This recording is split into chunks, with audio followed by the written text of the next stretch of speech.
Okay guys, so we have touched on your, once again going back to the solar thermal, solar PV, and then we have specifically on the building integrated photovoltaics. So today we are going to see about the wind energy. So wind is also a part of the renewable energy. If you look at the resources of renewable energy, at least the big country compared to our country, so in United States also, naturally, like in the conventional way, coal is the resource for it, and in India also coal is the resource. But if you go and look into the renewable energy resources, the natural resource, highest natural resource what US has is the wind. Same do with our wind, followed by solar is for the US, but for India as well. So that is what I looked into, that even here it is wind and then only solar. Although we think like it is a hot area, that is not proliferated because still the things are in the experimental end. Now, having known about this one, what is the difference between wind and solar, you think? Where is this wind originating? Wind is also a baby from the solar, right? So is it because if the sun is not there, there is no heating and things and all. We will see a little bit of introductory. We would have heard about certain terminologies in our school days, but we will see that how it is really created so that you can appreciate how within the latitude place, whether the latitudes also are a part of it, or is it really making the changes, what kind of changes, how the weather patterns are changing, etc. Now, going back and seeing about that wind energy resource, main thing of this in today's lectures, both the lectures combined together, what we are going to see is how much is the energy potential? What is the flux? Energy flux. Energy flux is joules per meter square. So, what is the energy flux in the wind? How much it is? What are the factors that is influencing this power of the wind? And the second thing is, okay, this is about the wind, but when I'm having my collecting device, that is like a solar collector, like a PV panel, here we need a wind turbine. Like why we call it as a turbine, they named this as, we are going from our conventional word. We had a steam turbine, gas turbine, to producing to electricity. Most of the wind turbines are intended to produce electricity, so they named as a wind turbine. That's all. The source is the wind. Now going back, what is my ultimate efficiency that is coming out of my wind? Then, if I'm going to have here, because it's too tall, it has to go several meters high, right? In order to be away from all your restrictions, like in the wind also, shadowing is a big problem. So, how to get rid of these obstructions and the wind? Here also, we need to worry about, I need to get a better wind tapping of unrestricted wind, otherwise I lose my, first of all, I cannot install my wind turbines, small wind turbines, right? And micro wind turbines are there these days in US commercially, like your garden PV lights. Even small micro wind turbines are available, which you can put it on your top of your house or something, not like a roofed one. Whoever house has a platform like in California kind of in it, you can go and install that one, a small wind turbine just for pumping it like that. Given that as your little background, we are going to see what is your wind energy resource, and we are going to see what is your wind turbine output, what are the factors that is impacting, and then how to control this guy when the weather thing is out of our control. Okay, so those are the aspects we will get exposed today. So now going back into the can you see my dears? If you guys can see, everyone can see. So we have our of course, my sun is here. I'm not going to spot my sun because sun will be bigger than the earth, so I'm not focusing there. So we have our equator here. We have the North Pole. We have your South Pole. And then we know that the lines of latitudes run around, right? So what is happening as exposed? This is normal to your sun. Naturally, your equator gets heated up. All understandable. So when the surface gets heated up, the air around it, what happens? Gets heated up. What happens to that? Lighter and dense. So this guy likes to fly up. So sooner it flies up, The cold, that is the cold air around it tries to sink. Why it is sinking? Because of gravity it is sinking. So this natural circulation that is taking place. But closer to the equator, that is the theory behind how this wind is created, and naturally that is more opening. Apart from that, there is also another theory that we have, that is your angle of rotation, right? The polar axis is 23.45 degrees. So this guy also is trying to help to create a spinning action. That spinning action also enhances your wind. But now what I wanted to focus here is, if you get exposed to the wind energy, these are the terminologies you will be seeing. Doldrums. What do you mean by doldrums? Is very close to these guys, very close. Between 5 to 10 degrees or less than 5 degrees itself. Okay, less than 5 degrees both the sides, because when the equatorial plane heats up, very close to that area, what happens? It is got heated up, it flies up, but it becomes cold very quickly. That tries to sink. That cold one tries to sink. That cold also rapidly gets heated up. So every time it touches, it's like a flash point. It gets heated up. So the closer to that area, you don't have any air at all. Very close to your equator, no air at all.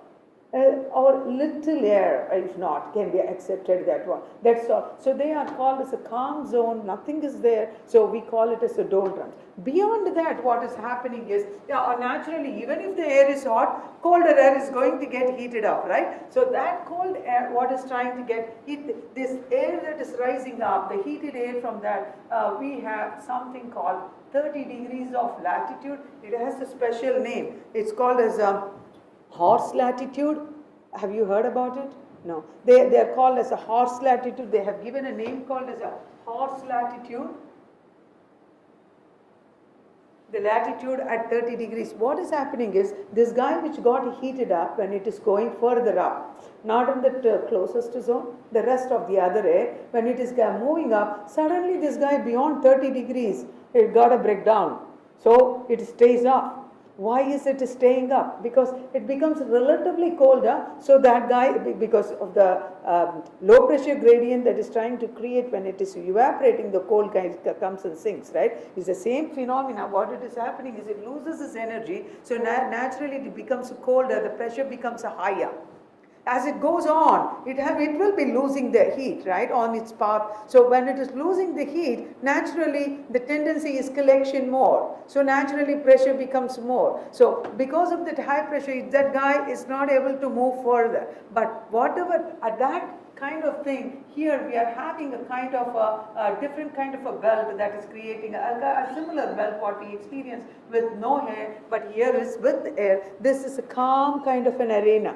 See, when you are sailing boats, you can see that wind plays a very big role, right? When you do not have enough air, you will not be able to navigate your sailing boat, right? Same thing here. It is a calm, and in fact they have given historically, if you go and study that horse latitude, that belt is called as a why they call it as a horse is the reason they're trying to tell. It is believed that about 100 years back, when people were trying to do the trading by water voyage, okay, people go through, not on the road, sometimes it's too long drive, right? So when the people are they take the horses also, because once they are on the shore, they need to take the horses to go to the respective spots for their trading purposes. So what they did was, when they are carrying these horses down the lane, when they go and get stuck like this area, when there is no wind prevailing there, or the movement of the air is not there, so they are stranded for months together. So what happens if there is no enough food? Already animals, so many animals, you yourself is not able to have, and you cannot have the sea water to drink, right? So they happen to throw over the board. They dump them in the water. So many horses were killed. That was like a disastrous, like tsunami. They had that kind of incidents happening. So they kept this guy as the danger sign, as the 30 degrees, as a horse latitude location. Okay, beyond this, though this is a calm air, still we are having the air which is getting heated up. It is slightly coming, and this guy is also revolving like this. That revolving, that circular spinning motion, what it is trying to do, it's trying to force this air. Though because of high pressure this guy does not move, because of this force of your rotation of your earth, what is happening is it tries to split. So some amount of the air tries to go up in this direction, some gets down in this direction. In fact, not even in this direction.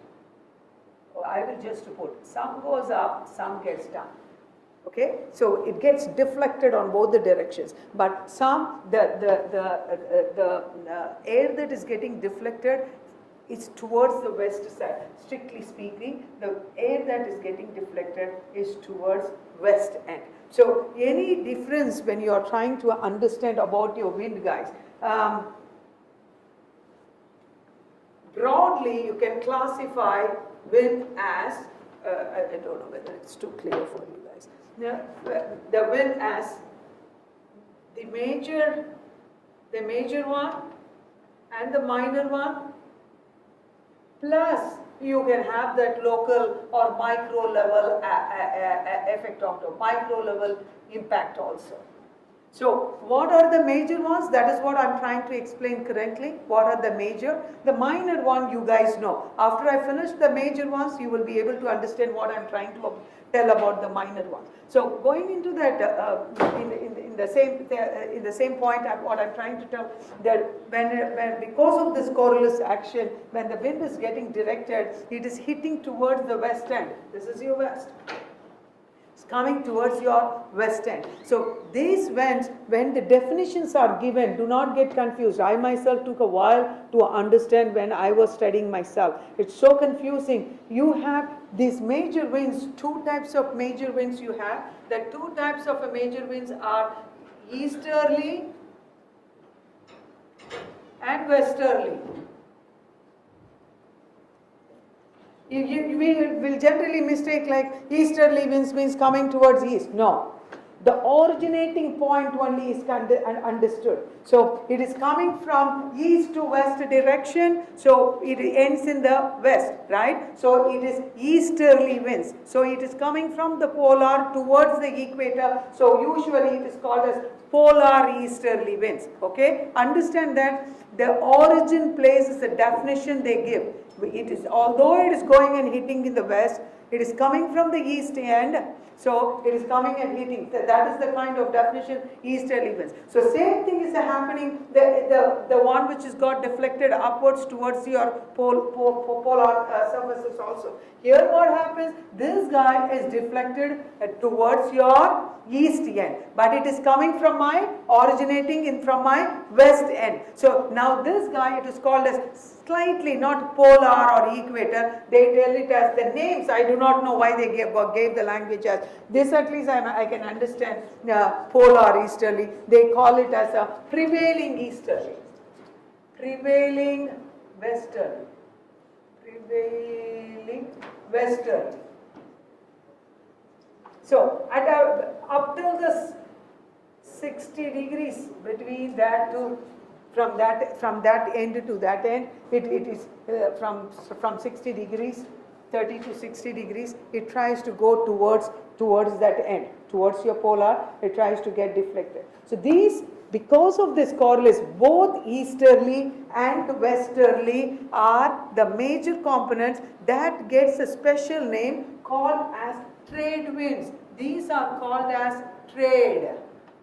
This one I am sure you would have been exposed to at least little bit, if not also totally understandable, because you guys are not exposed to wind. So this is the major effect which is causing, that is the unequal heating of your equatorial plane, which causes this one, and the spinning motion. That also makes us a secondary component for it to go back and get the major winds. Why did you give that horse latitude? We understood. Why did we give the language as a trade winds? Again, going back to the historical story, if you see that, the winds that is coming towards your west, the downward wind, right, the cold ones, which is coming down towards the west side, these easterly winds, that particular, from 30 degrees towards your equator, that particular zone, the wind that is created, helps for the traders to navigate through their ships for it. So usually, for example, people pick up from Europe and all, this, what is this guy?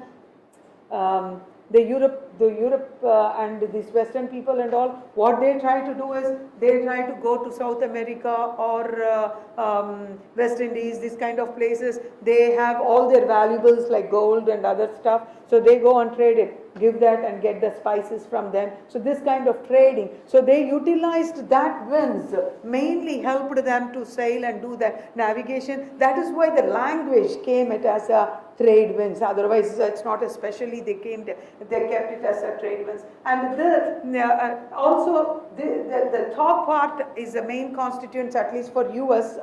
That is the main this thing that is controlling for your weather components also. Because we have our own language, monsoon winds, this winds, that winds, right? I mean, all are related to this zone. From 30 to 60 or 30 towards your equator portions. So that is within that 30 up and down are the main useful ones, which is creating the rain and this wind, monsoons and everything else. So giving that idea about this major winds, trade winds, I know. I'm coming into your minor one. What are the minor reasons? What are the other winds you know? You know day to day you are experiencing the winds. What can it be?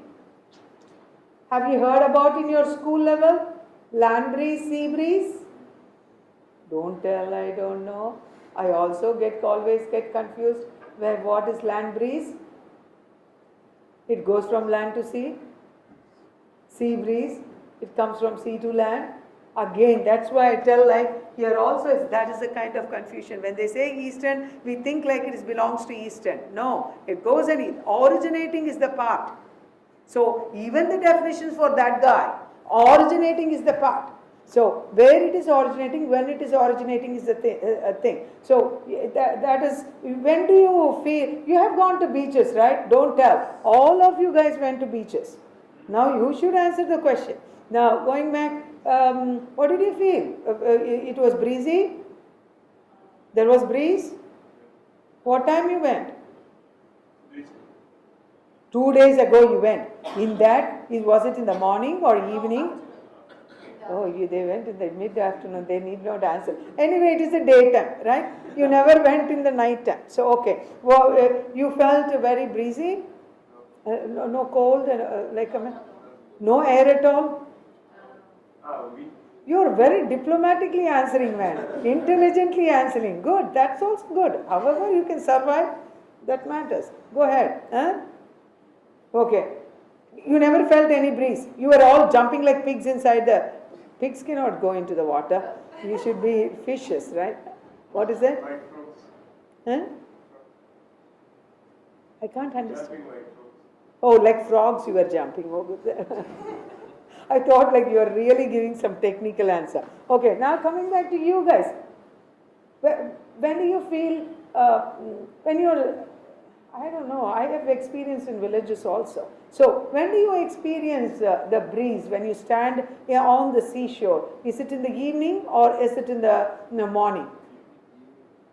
In general, evening or in the night, right? No? Huh? Doubt also. Okay, whatever it is. Now, whenever you get a doubt, because this is very fundamental, day-to-day things happens. So, all that you have to connect with your thermodynamics, little bit. When you are getting heated up, what happens? Density comes down. When density comes down, what happens? That guy escapes and then goes up, right? What happens to the pressure there? Now, it's relative. If something's all gone, what happens? It's like vacuum, right?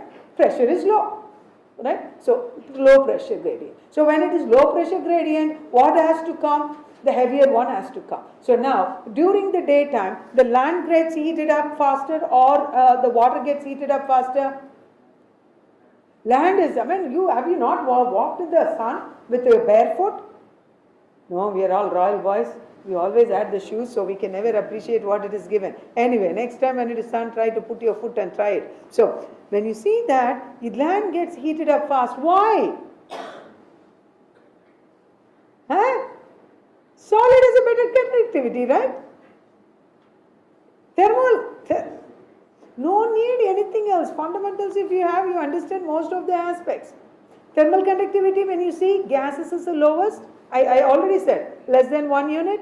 10 units, double digit should be your liquids, triple digit to be your solids. In solids again things become different, whether oxides or metals and things, okay. At least roughly get an relative figures back into your mind. So naturally, compared to your liquid, my solid gets heated up. That's one reason. Another reason is, most of the roads are tar roads.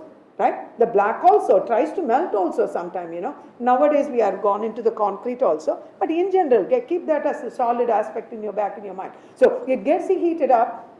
So when it gets heated up, the air rises up in that zone. So creating a low pressure zone. So in this low pressure zone, what has to come from my sea, which is relatively warmer because compared to my soil, the air will flow.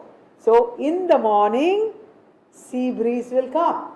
Although you go and stay near the beach, you feel like more colder in the night, you feel like your hair all flying around, but that breeze is because this guy moving, crossing you to the land.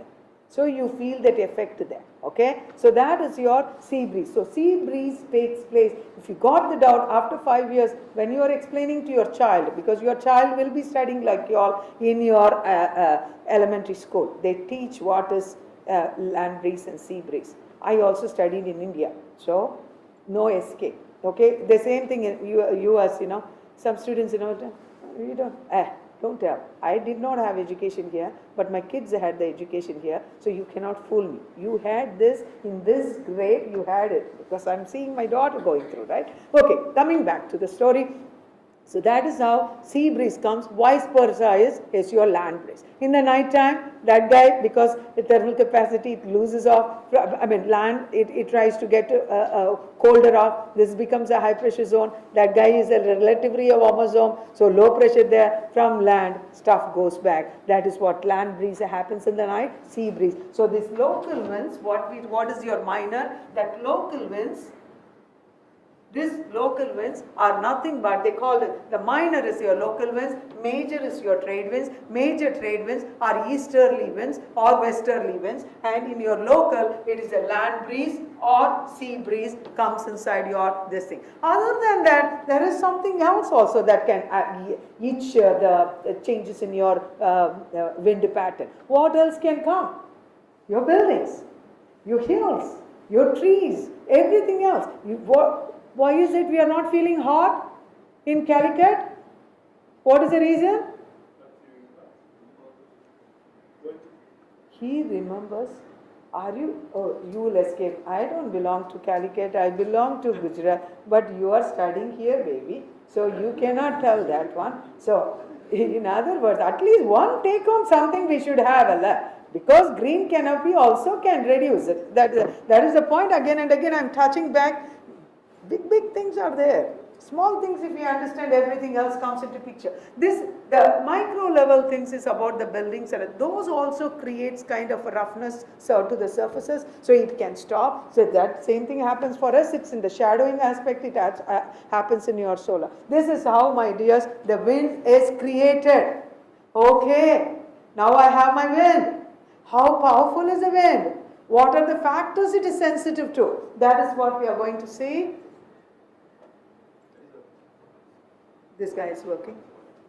This is what was explained here, how this wind from your 30-degree latitude comes down, and then because compared to my picture, you can see that, and then from 30 to 60, giving you another belt where the weather patterns can be changing, and then this 30 to this guy is your trade winds of your easterly polar easterly winds, which gives you for your navigation purposes, for your trading purposes. So that is there.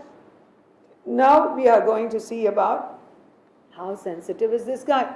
In general, this guy is sensitive for the wind speed. Now coming back, we tell something like hot, cold. What is the definition for hot and cold? What is the definition? What do you call it as hot? You got it. Being bold is a part of engineering. Being confident. No answers are idiotic answers. You have your own thinking process, you said it. You have to be confident to throw it out. There is no shame on anything. You are just exposed, your brain says that, you said it. That's it. But you need confidence to appear. So tell me, what is that? That's it. You have your answer. At least I will give a big bang for you. All that he said is relative. That's it. You're good. You're bad. Who says what? It is not like 90 points, 50 points. Relative. You give the definition. So it is a relative statement what you are saying. Same thing when you are going back into telling that it is sensitive to wind speed. So to what extent it is sensitive? So I wanted to go back in the wind also. You can have the different names like hot, cold, warm, blah blah blah. Same thing in the wind. You can have breeze. What do you mean by breeze? Wind is a broad term. Tornado, foil, right? Like that. In Tamil I said, not English word. So what I'm trying to tell, this kind of terminologies get varied, right? So the same thing we are having here. How are we terming? But that terms is secondary part. The first term I wanted to say is everything gets governed by your wind velocity, and the along with it some dust also comes. We call it as a gust. We give a different names for its nature of it. Now coming back, it is really sensitive to your wind velocity. To what extent it is sensitive? Let us come back to the story. What does solar, I know heat it has. Solar, I know it has the power through the waves like radio, magnetic waves, like photon waves. It can go by electromagnetic waves. It can go and produce your direct electricity. With wind, what type of energy it is having? What energy?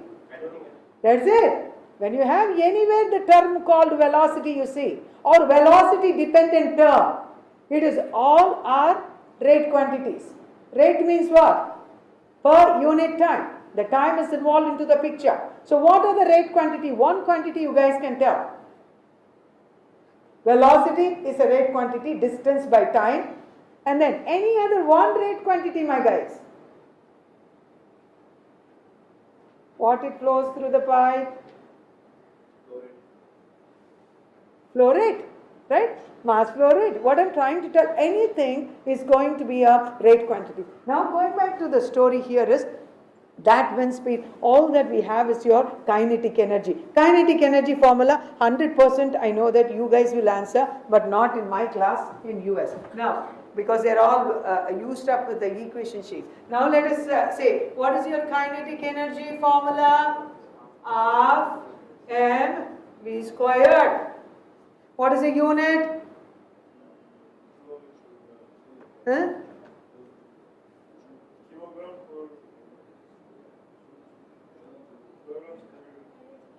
There is no mass. Where is that mass? Joule.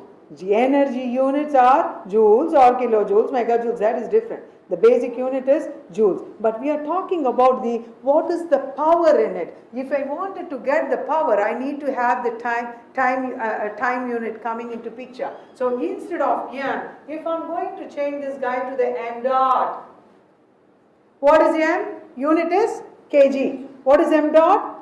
Kg per second. Gives the power automatically. Okay, what you are trying to get usually in the rate terms, because things are changing with respect to time, right? You are not arresting a part of air inside it. So velocity is a term involved along with it. Along with that, if you are going and putting an m dot half mv square, it is going to give you the watts units into it. So, but if you have the watts, you can multiply with your time, like kilowatt hours. You can go back and get it into terms of your joules also. So this is how we are seeing that wind is a sensitive part, but when, to what extent it is sensitive, I'm going back and checking for my wind energy to come. Now, to calculate, how should I get my value to be calculated? You guys realize that in your solar thermal, if thermal is governed by my temperature. So without a temperature difference, there is not going to be extraction of heat taking place. In other words, transfer of heat taking place. Same thing is in the story of wind.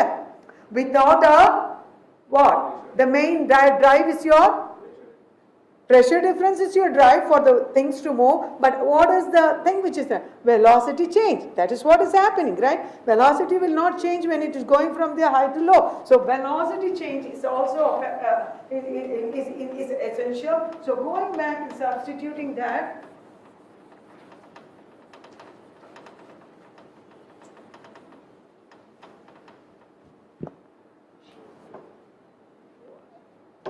what was I talking about? The wind energy potential, right? The potential. So if I see that how much potential of the energy that can have is half m v2 squared minus v1 squared. You will be getting the so much amount of energy potential my system can have. So apart from that, the other factors are important is what is the direction. These are all the things which will affect as a quality. What direction, to what duration it is existing. Okay, the wind velocity came with 5 meters per second for just 1 second, 2 seconds. You cannot tap any useful energy from it. So the duration is important. How consistent, how reliable, what kind of wind turbine, what is the efficiency of the wind turbine. All these parameters will be having a impact on your energy calculations. So given that, now we are going back and seeing that this is a typical, because how do you get your wind speed measurement? That's my story. So what is the wind speed measurement? We have the anemometers. Just go and relay somewhere on your roof. You can go and measure, because how many rotations it is, a cup type of anemometer. So many different types of, but the cup type is the most common one. So this guy revolves it, how many rotations. So they find out the conversion factors and then get the values. But a typical chart, if you go back and see that, it will be looking as in this kind of fluctuations will be seen. What is this fluctuations on your wind turbine that is happening is mainly due to your blade movement, still there are some kind of vibrations of this rotor, plus and the behind the end where you are loading up your generator, your transformer, your control system. This guy also have a some kind of vibrations that is happening in place. All that also impacts about your, apart from the surface roughness and all, but in your measurement is because of this guy. When the sitting, all the measurements are loaded at the top of the end. These days we will see on the other end in a detailed aspects. When we are seeing aerodynamics, we will get into every aspect of it. This is only like an introductory lecture giving you all a face like what it is taking place. Now if I wanted to find out what is your instantaneous current right now, what is your speed, I can measure over a period of time, but instantaneous, if you wanted to go and draw like this, that kind, then I need, it is given by a formula here. It's nothing but if you know what is your mean wind speed. So to what is the timing with which you are also calculating the rotations, right? It's not like a sunshine recorder. You are taking like 10 minutes, 5 minutes, like your energy packets, solar photons. Packets. So here also one certain period of time, how much is the rotations is taking place. So for that 10 minutes, so you will take the mean wind speed of that one, plus you are having the fluctuating component, what it is happening. That fluctuating component, it depends on your turbulent intensity, what are all the roughness, what are all the other factors coming into picture, or the buildings, trees, or surface roughness, blah blah blah. So that one, how you can get it is this value by experimental itself, people had provided the data that if it is going to have the buildings or the plans, you utilize at least depending on the number. It's not so sensitive, but we are trying to make a kind of an optimal way. So that one is 0.15 to 0.2, but if not, if it is smooth, you can take, you don't have to be so sensitive about these values at all. So that you can go and put it as 0.9, 0.1. Same thing in your solar. When you are calculating about the radiation, reflected can be omitted, but if you have the reflected, the rho value, the reflectivity of the snow, only snow covered portions, we have to calculate the reflectivity. That reflectivity, the rho value, the reflectivity can be approximated. If it is snow covered, choose 4.4. If it's no snow covered, give it up.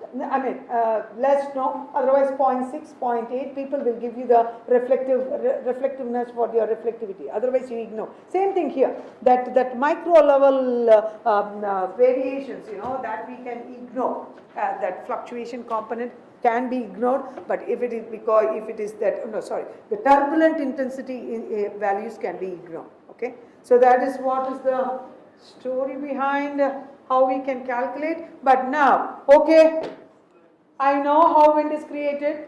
Now I know what are the factors I need to look at the wind, at least in terms of my energy or the power that is available from my wind.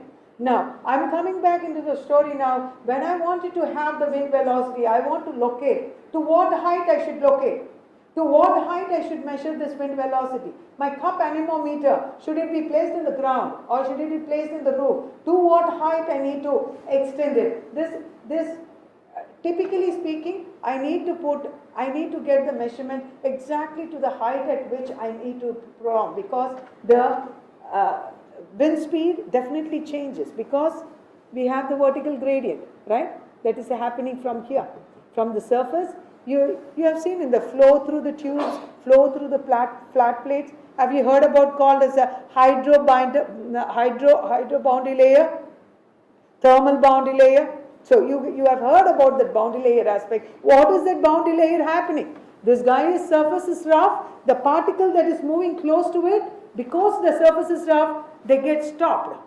The hurdle, there is no slipping, right? So the particle that attached to the surface becomes zero in velocity. This guy, it's like a car, bumper to bumper hitting. I stop, my other guy gets stopped, the other guy gets stopped. So the impact of your surface roughness goes and spreads around to certain distance. Beyond that, other vehicles are sure, they are not affected at all. Same thing here. This guy, the surface roughness effects is shown in the wind as well. So there is a gradient that is existing. We will see here. The gradient from the surface at the tip point, the gradient exists. But beyond it, about 10 kilometers or 12 kilometers, there is no difference, unaffected.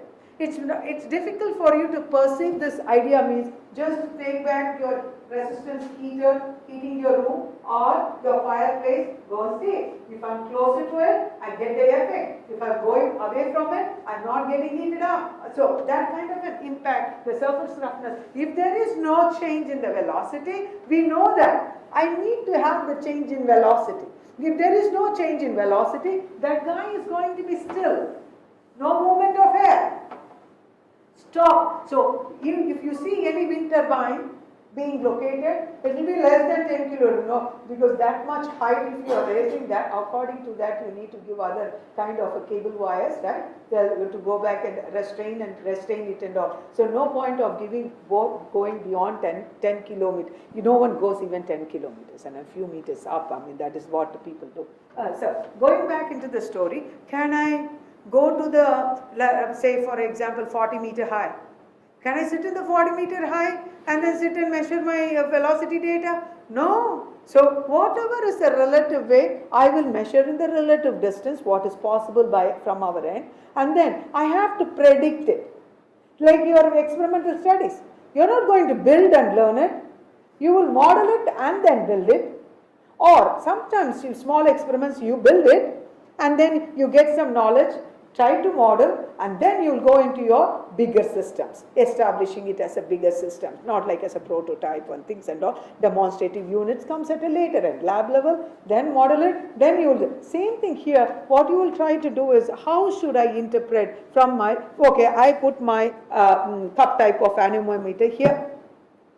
Okay, it is about half a meter or about 3 feet or 4 feet height. Okay, so in this height, I want to extend it to 40-meter height.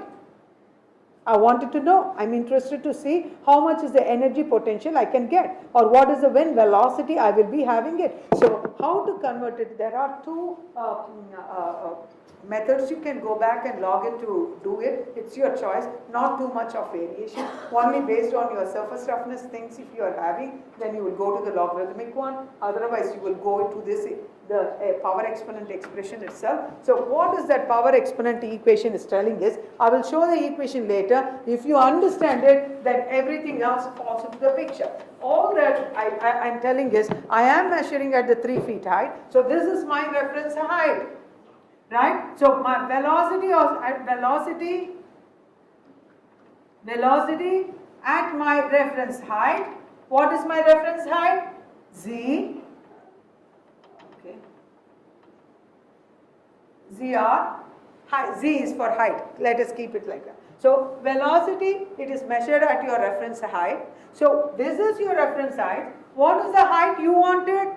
You wanted for your story. Vz.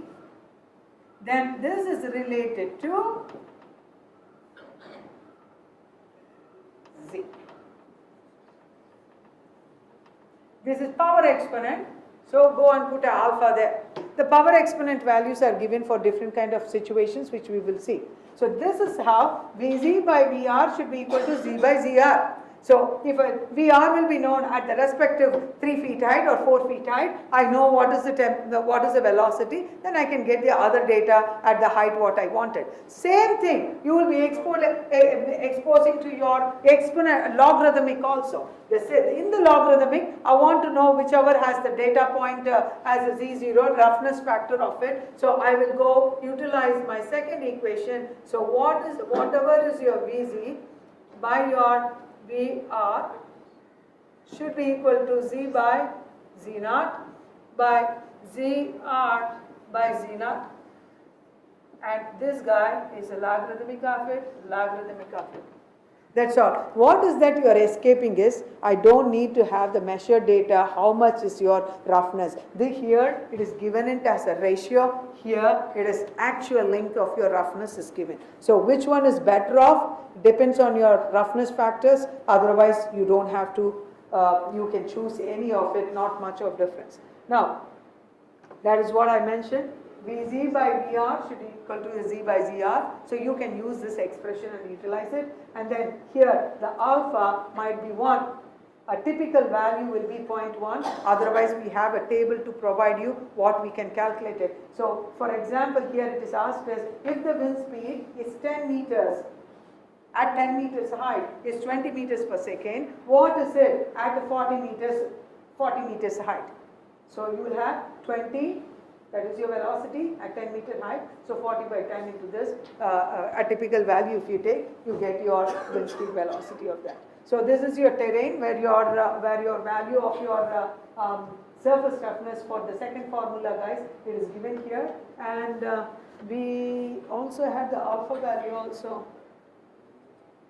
Yeah, alpha is also given in the same table because it's a ratio, so no unit. But if you see the Z0, you will have a meter. The length itself is given. That's all is the difference between that, differing on your situation. So now I know that how to predict the value of your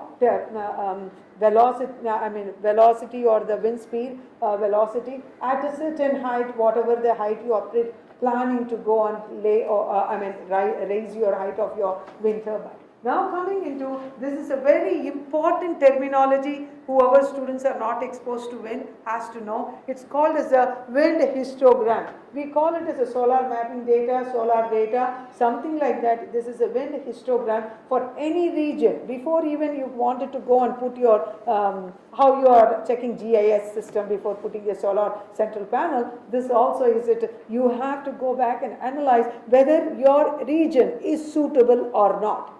For how much is the wind energy potential I am able to receive for my region. How should I get it? It's not like I wanted to do my MTech thesis or a master's thesis or PhD thesis, 2 years data, 1 year data, I'm done. No, you have to go back to your meteorological data several years.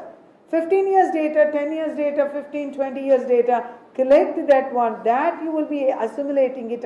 Usually people give it in the form of the histograms. Histograms is nothing but it gives you for your location what is the probability. People know, when it comes winter, what is the probability of the temperature? What is the probability of the rain today? What is the, depending on the season, because the earth is always rotating.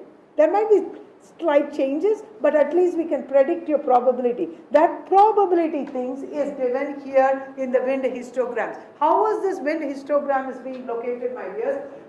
If you see that these bins, if you see any journal when you read it, you should be able to interpret the meaning in. If the bins are very thin, the thinner the bins, better is your probability values what you get, or your guess values are much better, because they become as a density, continuity density function. But if the bins are fatter, larger and larger, means they have made an approximation. In this chart, this is a 1 meters per second. The difference between every 1 meters per second, second meter per second, third meter per second. But if you can club it as 2 meters per second, 4 meters per second. So the box will become thicker and thicker and thicker. So it is relative, then you will have the distance also in that way. A little error can be getting involved into it. In this way, precisely you can go back and calculate it. So what is the story? How should I read this? How should I take the calculations in my data? So what you go back and see is, now for example, I want to predict my wind velocity between 4.5 to 5.5 or something like that. I am choosing that value because I can show you guys don't have the calculators. I already asked last time, they cannot bring the calculators because they did not come prepared with the calculators. So not all students can come. So I had a chart with that certain value, so I'm using that. So right now I'm interested in between 4.5 to 5.5. So my 4.5, all the center points are 4. Center points are 5. So this one is 4.5. Yeah, 4.5, this guy is your 4.5, 5.5, right? So when you take this one, if I want it between 4.5 and 5, I'll go back to this box and then hit here, then go back and see your probability ratio 10.4 or something. Because my data, I have noted it as 10.4. So 10.4. So this is in the 10.4 percentage. So in a percentage wise, if you go 0.104, so once I have that probability, I can take that wind speed of that between 4.5, what is the probability it can occur, and then throughout the year, how much is the total energy I can get in a throughout the year is 365 multiplied by my 24 hours, multiplied by my 24 hours, you can get 8760 time of hours, right? You go back and multiply, this is the total potential I can get from my system in that particular region. Then I will decide that to what height I need to extend it in terms of the wind speeds. Because as wind speeds changes, my potential to extract also changes. But as the wind speed changes, between 0 to the surface, say I already limited you guys, beyond 10 kilometers we don't have much of difference, right? So between these 10 kilometers, what do you expect of your wind velocity as an optimal one? Higher the wind velocity, will the power be more? Lower the wind velocity, will the power will be more?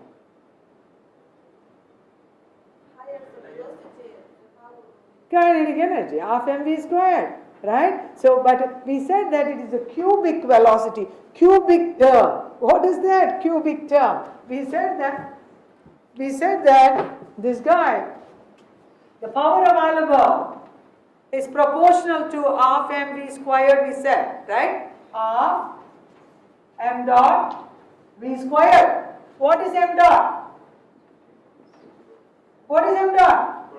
Rho A, V squared. V changes to V cube. So if I take that one, this guy, density of the air is not going to much change. But let us go back to your thermodynamics. Will the density change with pressure? So in your calculations in your thermodynamics, for your turbines or thermal power plants or anything you do, how do you get the density?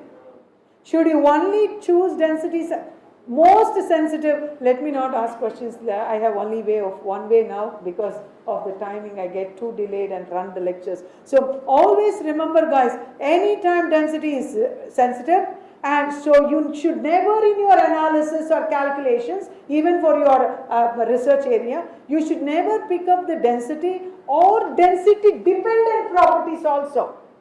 What is density dependent property? One example. No. They are all independent properties. I'm talking about material property. Temperature and pressure are independent properties. So the density. So let me show the symbol. I'm sure that you will get it back. What is this? Mu. What is that? Viscosity. What viscosity it is? That. Okay. What is this guy? Kinematic viscosity. This was dynamic. If you divide by the rho, it becomes kinematic. This guy you should not pick up because most of your heat exchanger designs or your turbine calculations when you are having, you will be coming across that. So do not pick this up. At that point of time, I should pick up only this guy. And if I needed kinematic also in my expression where I'm solving it, this density, how do you get it? How do you get it? I said that it's pressure dependent. I cannot go up to the property table because most of the property table, it is written on the top itself, valid for standard pressure condition. Standard pressure is 1 atmospheric pressure, right? So how do you get your density then? Huh? I couldn't. I don't know about that. Buoyancy driven? No. Even buoyancy driven. If it is a different pressure, my rho, because it is a rho, buoyancy is rho. Come on, G. These both together or one either. They are all part of the buoyancy forces. That's all. If rho is there, G is not there, still you are not going to get the natural convection. You had G, no density changing, again you are not going to get can. So that we are telling it is a buoyancy effect. But I am telling, I need my rho for my modeling. It's purely it is different, especially if you take your turbine. The steam enters at 700 degrees Celsius, gets out at 400 degrees Celsius. The pressure is also, because temperature and pressure are friends. So if the temperature is so different, the pressure is going to be different. So how do I calculate my density?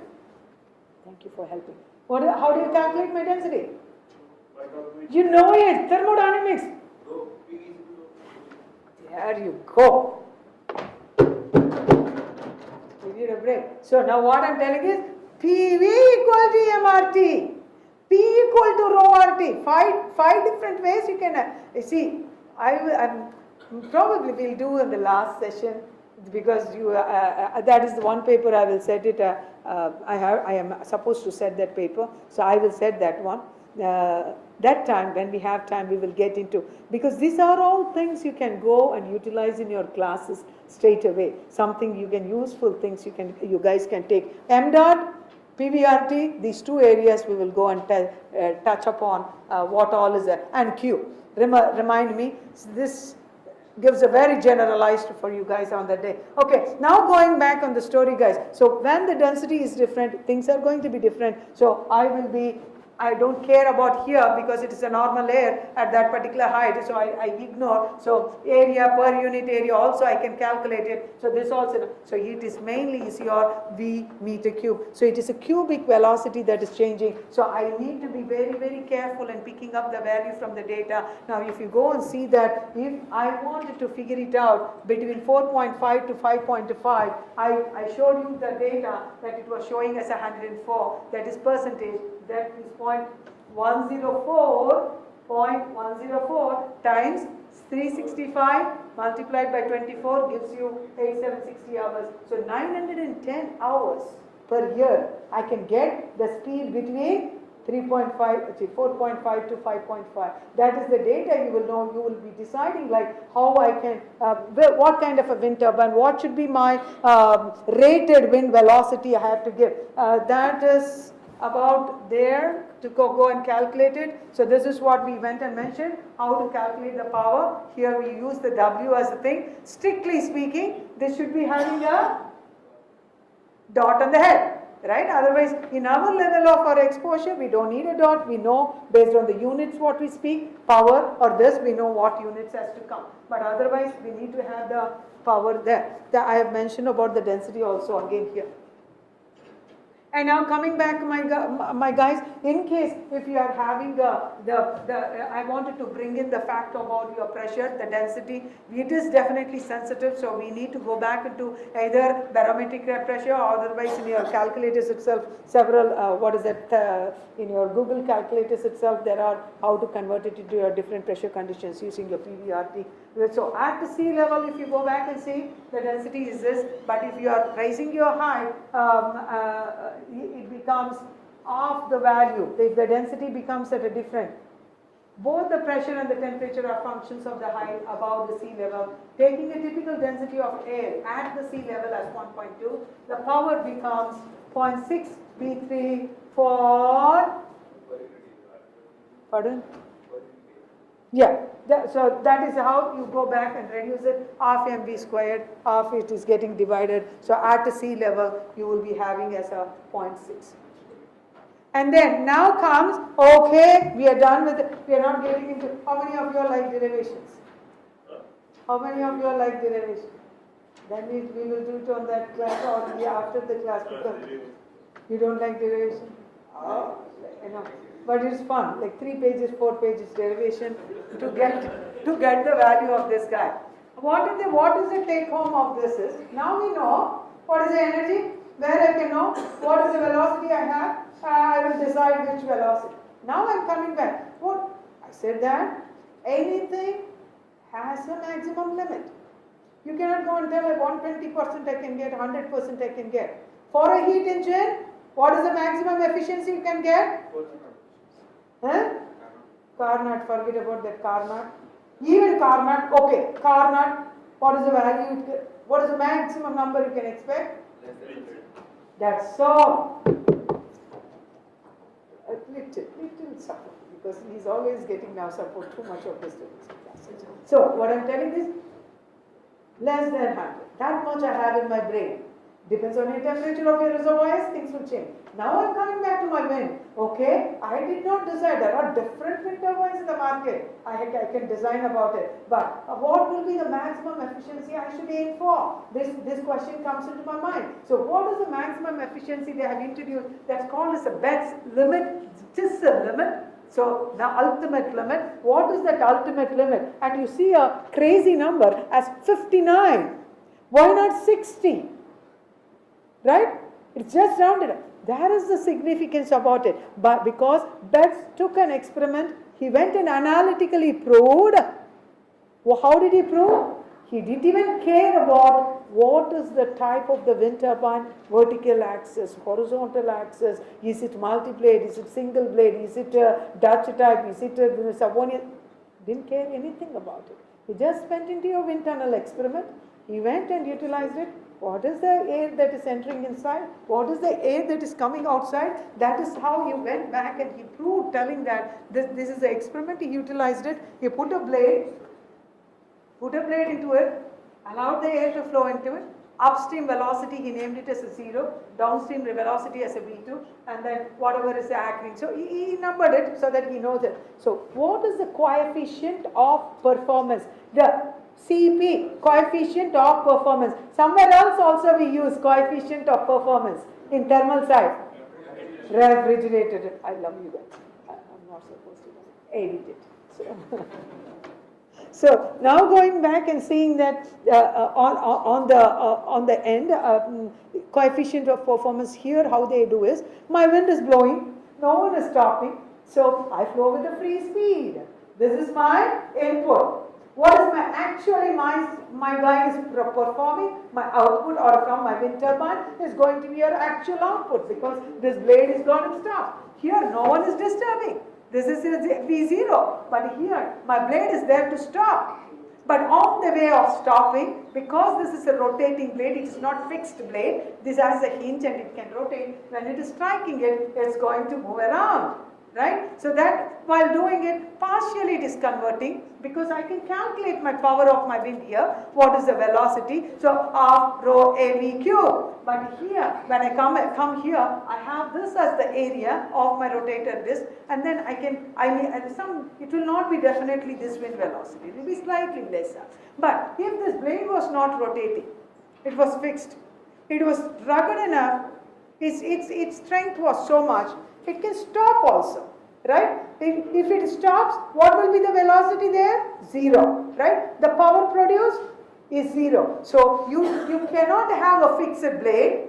The language here is we wanted a rotating blade. So in that way, only when it is pushing, again the pressure gradient. The whole flow is because of your pressure gradient. That can exist and things can topple this is your blade. If you take this blade, how this guy comes this way, the rotation is this is my area of the blade surface. If this guy gets a hit, the pressure is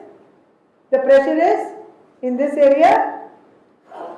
When my air flow here gets arrested, so my pressure is high, my backside is low. So it's like your electrons going from your negative end to your positive end. This tries to wiggle. So when the air is trying to wiggle, it tries to push it. That is how your rotation takes place, guys. I don't have a proper models here to show you all, but as long as you understand, that is okay. So that is why he went back to the question telling that what is it without unaffected to what is it with your rotor disc, that ratio gives 59. The significance of your 59 is very important, I tell to students, because this guy went and proved immaterial of what type of windmill, what type of small, big, whatever you can imagine, it is going to be 59. The significance is when he went into the analytical approach, what is the force that is hitting what is the force that is. He made only one simple assumption: compressible fluid. What do you mean by compressible? Incompressible fluid. Density kept constant. Most of them are all compressible fluids, right? Gases is a compressible fluid. So incompressible, when incompressible fluid is density is constant, m is equals to rho AV, right? For a given velocity, that guy is constant. So that quantity here, m dot, is going to be constant. So whatever it is hitting, that will be passing on to. So with this assumption, he went back and saw that what is my energy, that is the force that is hitting my blade. What is the force that is? You can get it based on your change in momentum, right? I know my velocity here. I know change in velocity. V0 to your V1, V0 to your V2, it will give you the change in velocity at that blade, right? That one will be there. So m into change in velocity will give you the momentum. You can find the force that is hitting the blade. At the same way, what is the power that is produced? Power is nothing but my kinetic energy. That guy is giving us the power. So half mv squared. So half m v0 squared minus v2 squared is going to give you the power. So something like that. He went into making approximations and then take the ratios of w by w max, and then he gave the value as, not going here itself, you see 3 pages, but when we start here it's approximated way they have gone and shown, but if we actually work, it's around 3 to 4. Now, this is the significance of the number. The fraction he got is 16 by 27, which is 59. So that is why people always mention not as a 60%. Always I like to have the ballpark for you guys, but for this bets limit, I always insist, because of the mathematical thing, it's not experimental or something, so it has to be shown as your 59%. So now, in general, now it is a relative numbers. I want to understand what type of windmills are there, and then what are the typical of traditional windmills are there. What are the typical values of your modern windmills? We classify as a traditional and a modern because traditionally, who are the first people who used these windmills? You would have seen in pictures. Dutch. There you go. So Dutch guys utilized it for what? Either pumping water, milling the grain, because they had a lot of breads, right? So in order to mill the grain, this kind of purposes, small. In India or somewhere, in India I don't think we were that common with your windmills and all. But in US and all, they want to graze the land or to water the farm. So for that reasons and all, for these animals and all, for water to for different, I've seen in movies in different reasons. But here, modern windmills are all intended to produce the electricity. Typical values for that coefficient of performance is, so like solar energy, you can never look for a number of 1353.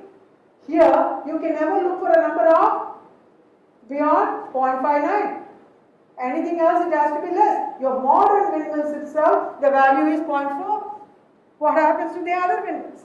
Naturally, it will be 0.3, 0.2 or something like that. So that just as a checkpoint for you guys to keep in mind where we are. Okay.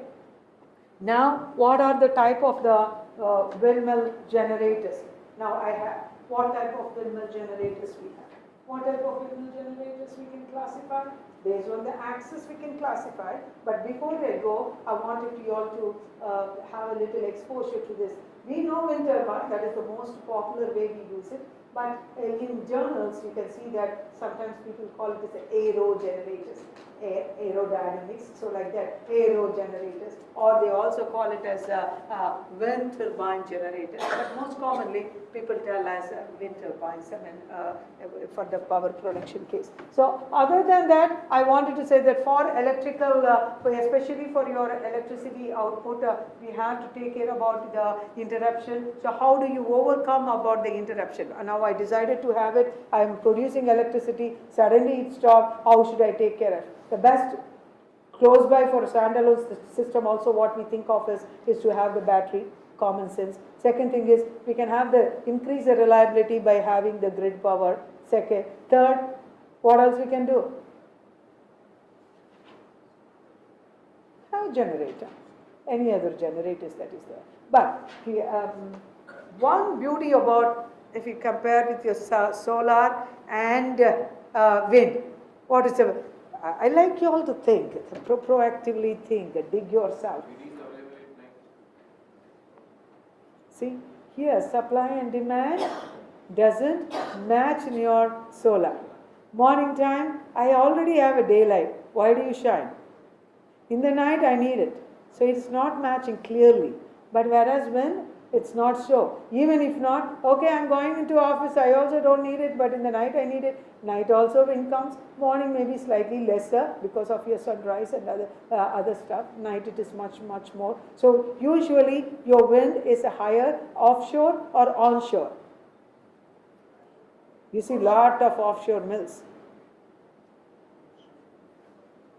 Offshore. Right? I mean, but of course the surface roughness from your water, if you have to calculate, that value will be 0.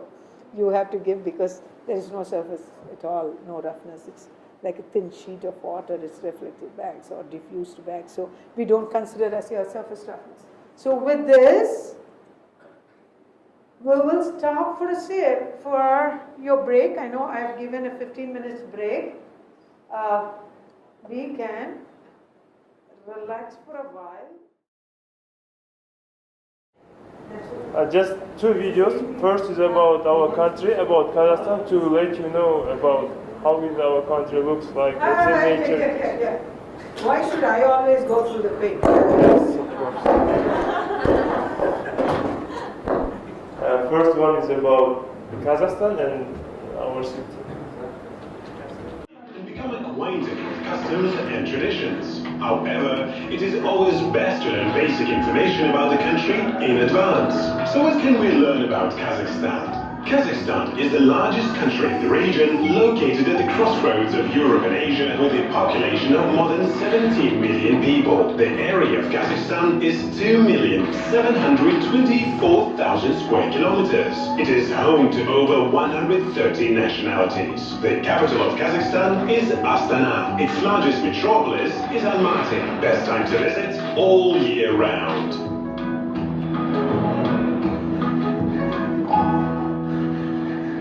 Kazakhstan is easy to get to. The country's biggest airports host hundreds of international flights, offering a warm welcome to tourists from around the world.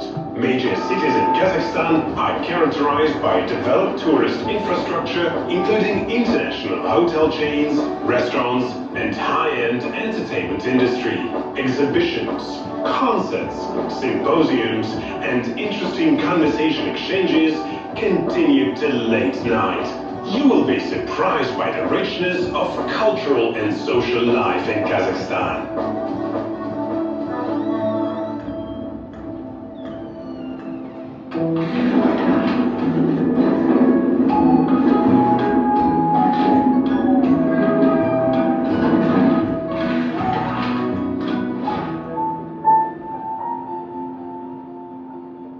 The main symbol of Kazakhstan is its capital, Astana. This is the youngest capital in the world that combines the best European and Oriental architectural traditions. Every building in the city is a unique object of the modern architecture. The main symbol of the new capital, its hallmark attraction, is Astana by Terek. The height of the building is 97 meters. The total height with a metal ball on the top reaches 105 meters.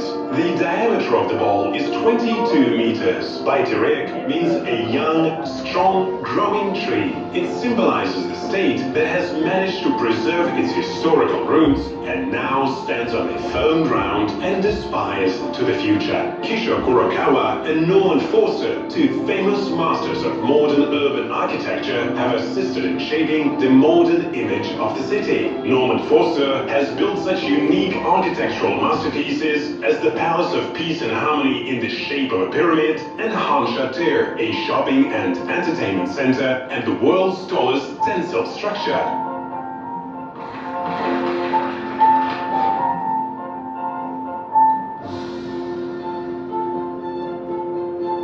It is worth to note that Astana today does not merely boast elegant architecture, it is also an environmentally clean metropolis. Glassy, high-rise office buildings alternate with white mosques and temples. Visitors will find Astana bright and glittering. At present time, Astana is in full preparation to host the upcoming international exhibition Expo 2017. More than 100 countries, 10 international organizations. It is expected about 5 million visits of the exhibition by foreign and local tourists.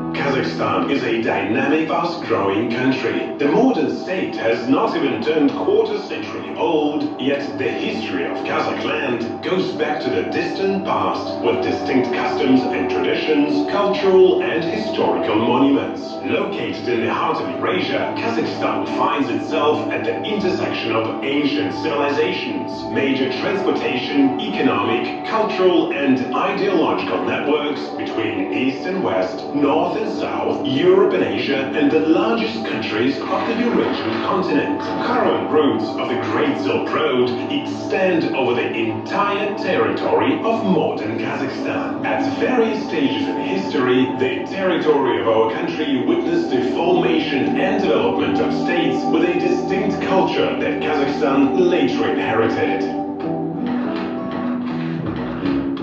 The richly diverse nature of Kazakhstan covers several climatic zones. The endless steppes stretching across western Kazakhstan, majestic mountain ranges in the south, the rivers and lakes of central Kazakhstan, rich flora and fauna of eastern and northern Kazakhstan. All this open space where the sunset over the great steppe transforms into the restfulness and freshness of the mountains and into azure expanse of the Caspian Sea. The beauty and diversity of this country inspires the viewer. Due to its vast territory and effective environmental protection measures, the country stores unique landscapes that have not been touched by humans. All this provides an excellent platform for the development of ecotourism. Due to its diverse natural conditions, Kazakhstan is beautiful during any season of the year. Here one can enjoy various types of tourism, including recreational, ethnic, and ecotourism. Rest assured, you will feel the charm of Kazakhstan from the first moment of your visit.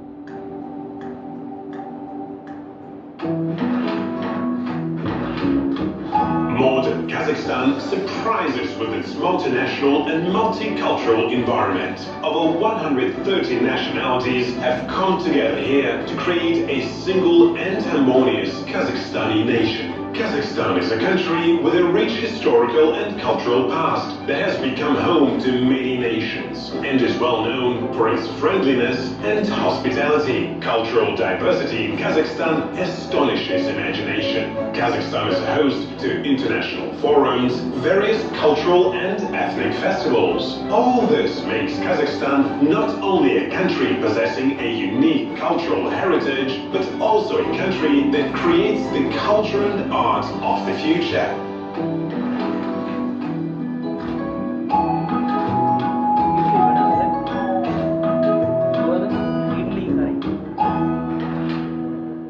Kazakhstan pays much attention to developing culinary tourism. Traditional food is always one of the most interesting components of culture of any country. It has become a tradition to organize various traditional food festivals and contests. Kazakh cuisine is a mirror reflecting the national soul, its history, customs, and traditions. From way back, Kazakh people were known for their hospitality. Guests were greeted warmly, invited to sit at the seat of honor, and served most delicious home meals. The main Kazakh national dish is beshbarmak.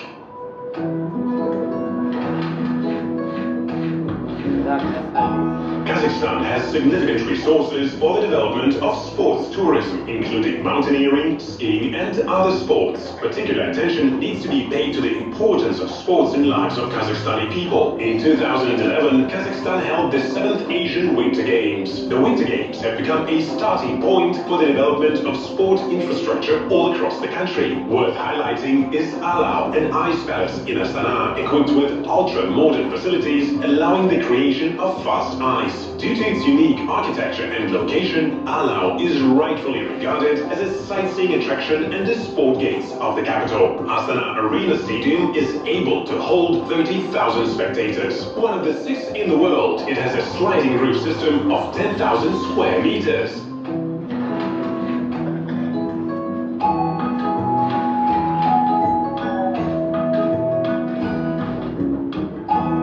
Almaty's sport landmark facilities are an international jump complex, Medeo ice skating rink, and last but not least, Shimbulak ski resort, located at the picturesque gorge of Transili Alatau at a height of 2,260 meters above sea level. The landmark of Shimbulak is a variety of routes, including soft and gentle slopes for beginners, long trails for trained skiers, FIS downhills, wild valleys with a pristine snow cover, half pipe for snowboarders, extreme bends for the pros, and a special track for mogul skiers. Ski slopes at Shimbulak have been certified by the International Ski Federation. The trails of downhill skiing and giant slalom rightfully belong to the top 10 most difficult routes of the world.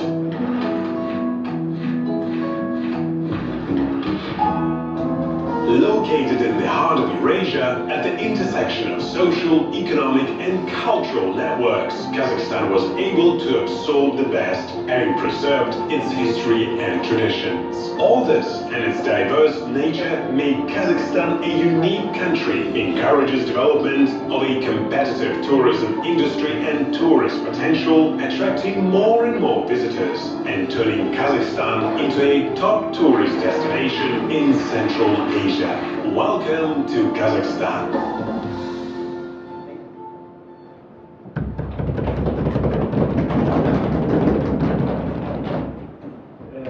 The next video is about directly connected to you for mechanical engineers, because this year we have exhibition, Export 2020.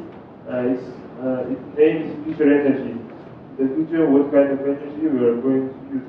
And just a short video about like the first event for that exhibition.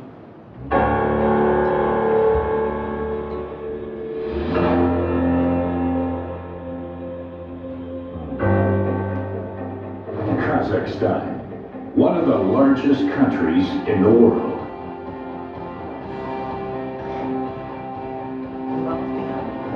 A place where East meets West in the heart of Eurasia. now invites you to Astana, one of the world's fastest growing, ultra-modern, and most vibrant capitals. In 2017, Astana, as the first Central Asian metropolis, will stage an extraordinary event, the Expo 2017 Future Energy, and we expect to welcome more than 100 countries and millions of visitors. Expo 2017 Future Energy will showcase solutions and bold ideas for a future with sustainable energy, addressing one of the most relevant issues of our time. How can we use our energy resources more efficiently with less damage to the environment? The event will take place on a 25-hectare site that is located close to the city center and across from Nazarbayev University. A green corridor connects the city center to the expo site. The site is shaped like a droplet, signifying the limits of fossil fuels, and the esplanades follow the pattern of a wind turbine. The centerpiece of Expo 2017 is the Kazakhstan Pavilion, a unique sphere-shaped building with 8 levels and over 20,000 square meters of floor space.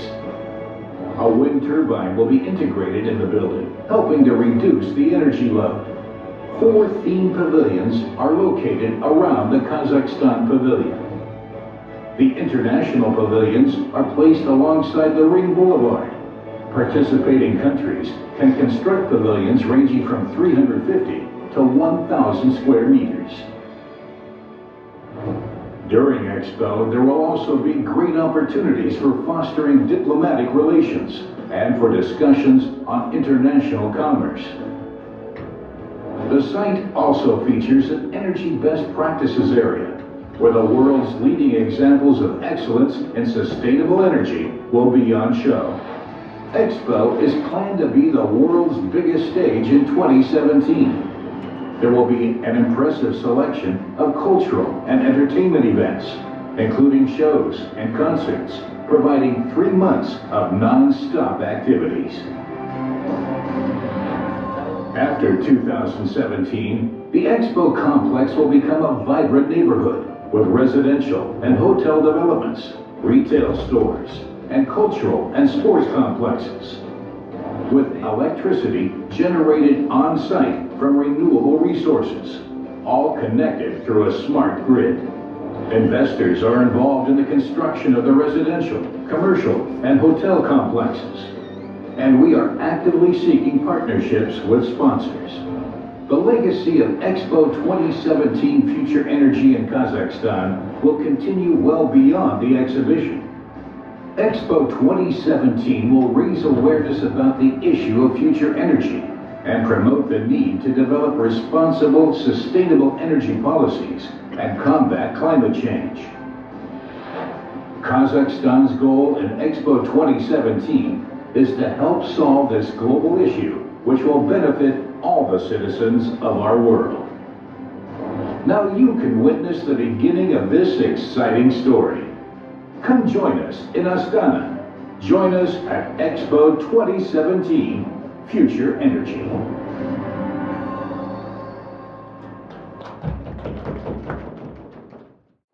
Provided we get our tickets.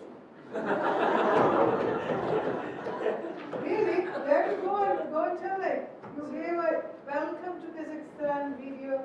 You said that we will be technically also be enriching and create diplomatic ties with people. So you have to extend the tickets. Arrange for a flight, man. No horses can bring us. Did you see that? I was told like it was horse meat. And the milk was camel milk. Anyone like to try? You guys should have brought some. We brought one. But one Kazakh guy who studies here in Delhi, he just had taken them. Okay. And the milk was also horse milk. Horse or camel milk? She said the camel. Camel and the horse, we drink both. Oh, I thought like both mixed and drink. Which one is good? Horse or Horse. camel? Camel milk is like cow milk, not milk. It's how you say? Not milk. It's What? not milk. Like yogurt, you know? Oh, okay, like pellets, like that. Yeah.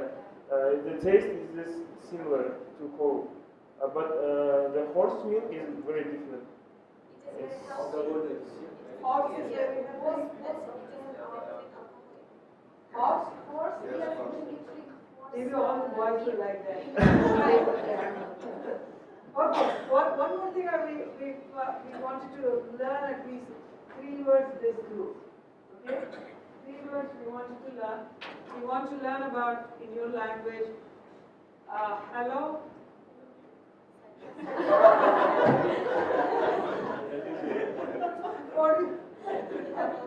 That only for him, okay? You teach only for him. He wants to find a girl there. And he wants to be better or what? Oh, you also? No way. You are 20 plus. You are 20 plus. I don't need that word. So what I'm telling is that's something he wants to learn. He will pay you something, you will learn. But as a sister keen in this workshop, I wanted 3 words our team to learn. One is hello, thank you, and then hello, thank you, and then you and the last.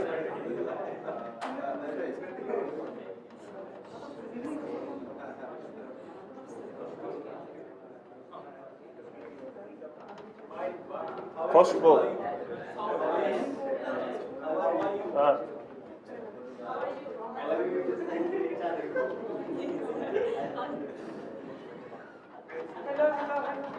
Salim, hey, okay, that's Salim, okay.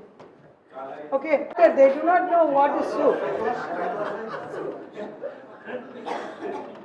Okay, 5 letters, 5 words. Okay, I give 2 minutes. Memorize it. Whoever makes mistake, whatever I'm getting is not going to be given to you all. So, And on behalf of our group, we really want to say thank you for everyone, for professors, for organizers, for this, for team, this group who were very welcome and who helped don't see while me, arriving. please helping with, no, see everyone will speak. There is no one. No, I'm joking. To these guys, our coordinator, and it was very good, good knowledge. You have very strong and good knowledge. And as we are lack of knowledge of mechanical engineering, we couldn't attend like more efficient. We couldn't learn as much as you taught us. But anyway, we tried. And your country is very great because it was good, huge amount of experience for us. Like your culture, your language, your people, you are very hospitable, and so on. And thank you. I hope you come to our country and just write on Facebook. We'll welcome you, meet you there. We don't want virtual invitations. We want to have real invitations. We will try to make it in our country. Sure. Yeah, I'm just kidding. Go ahead, finish it. Okay, thank you guys. Tomorrow we are leaving at 12. If you want to watch our out, you can come and we can just see you. Yeah? Koshbo. Now you will be hearing. You should say and learn also, not only we. Okay, let's get back to our portion. First of all, thank you group. You definitely brought life for the group here. We really mean. Yes or no? Yes. So you definitely made the life. Being physics, they are always very good in solar. They get definitely the skills there. And physics are equivalent to engineers. If you see, especially in energy departments from IIT Delhi to anywhere, you can see that physics people, physics background is also absorbed equivalent to engineering to teach on the energy side. So on the down the lane, you definitely get exposed to thermodynamics. Without that, you also do not know what are the laws of optics and other stuff.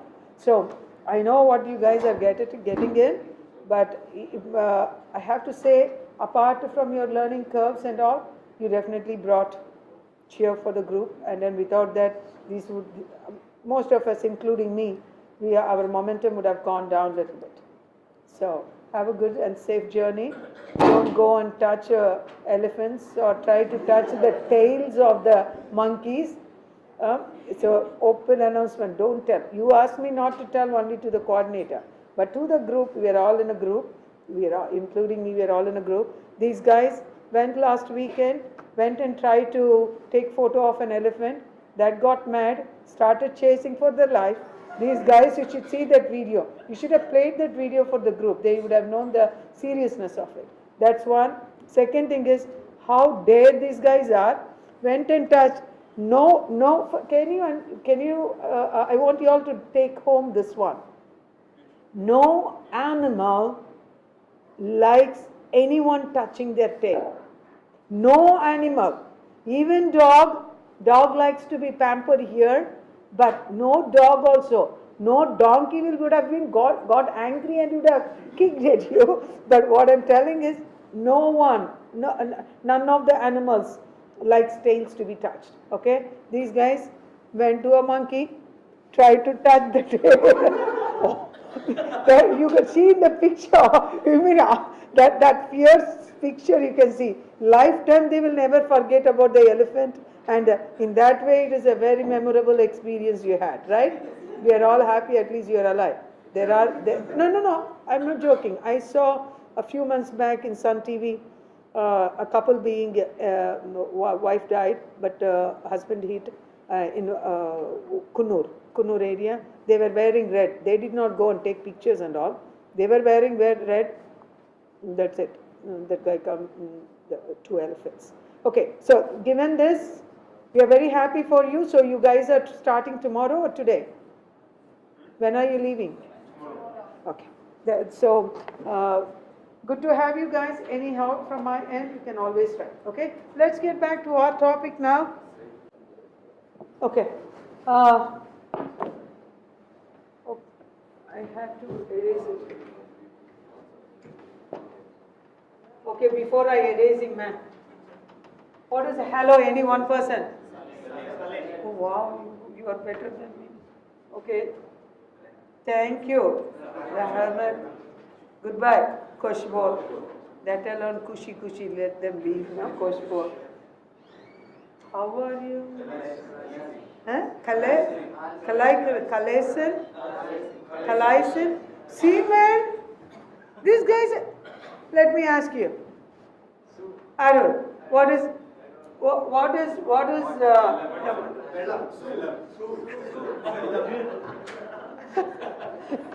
gives another language. You're going to learn that one on the end of the day. Okay, this is good. We will remember your words. At least I'm certain this group will remember for 1 or 2 words at least, if not all 5. Okay, I will remember Sumathy Su for water. That is 100% sure. I will connect it and I will remember. Okay, let's go. Getting back, my dears. So so in the wind turbines, you can classify as your small producers or large producers. Again, what is that limiting? It's a relative number. So anything in kilowatts, okay, reasonable kilowatts, we call it as a small producers. In megawatts, mostly for your electricity generations and all, it's going to be electricity. I thought you're going to share some roundtable conference with us. We can join as well with that. Okay, so anything for the electricity generation, we call it as large producers. Now coming back to your small producers, what is that they are trying to do? You can have either DC or DC can be converted as your AC, and then the power conditioning is done with the inverters there itself. Since it is small guys, they can be done there itself, and it can be how can you store the energy when you want it to use? If you are then and there utilizing, it's fine, but if it is anything else, how do you store it? Mostly small producers are stored in two different ways. One is they can go back and utilize it as your heat needs. What kind of storage it is? If you want to store it as heat, the wind.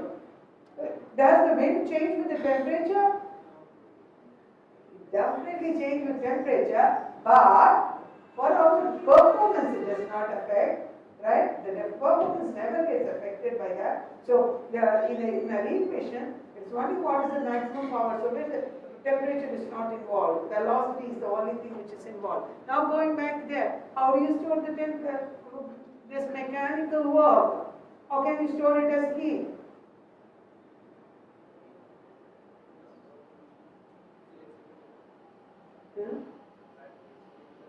Yeah, one is you can go through the battery, but in general, the small systems, how do you store? So, what do you mean by that in the form of heat? Yeah, exactly. They're called as a phase change materials. One of the students had the plan for the PCM material. So that is one methodology. So how do you get the wind is driving mechanical energy? How do you get the heat? When I say you're going to come and heat me, what is the statement telling that? In general, they're all converted for the electricity production low kilowatt. So the electrical energy converts as a heat, as a thermal energy like through your resistor, and then store it as your PCM. They are not grid connected, so they will be stored in that way. The another way is you can utilize for pumping water. But that is very, very common in the wind energy theory, is especially for farms. You try to pump it to a very high tank head, that then you're storing it as a potential energy. So whenever you wanted it, it can be utilized for other purposes. So these are the two ways people utilize the small producers. And then we are going to do much more detailed one in the aerodynamics part. Every part, every component, what is that I can select, what is that I cannot select, and all these kind of details, and what are the design aspects, everything we will see there. I'm just exploring for you, exposing you all for the minimal things you need to understand. Then the large producers, as I said, that any megawatt kind of a production, then we classify them as large producers. The main job here it is to give the stable and constant electricity production. So if that is it, mostly they are fed to your directly to your grid. So whatever is your voltage that is happening, accordingly the inverter is fixed, and things are fixed. Things are connected in that way. The energy is distributed through your regular distribution loads. But I wanted to bring in the fact of this, what kind of generators for the electricity generation from your mechanical end. Wind energy, the rotational moment is try to fill it as for your axial moment through the shafts, and then from the shaft through the generator. What type of the generator they generally use it, either induction or synchronous. But induction is more common because it is lesser cost, but synchronous is preferable. And these days for electricity generation, we go for the synchronous itself. What do you mean by synchronous? Because we know that wind is blowing means it's not going to blow every time 10 meters per second.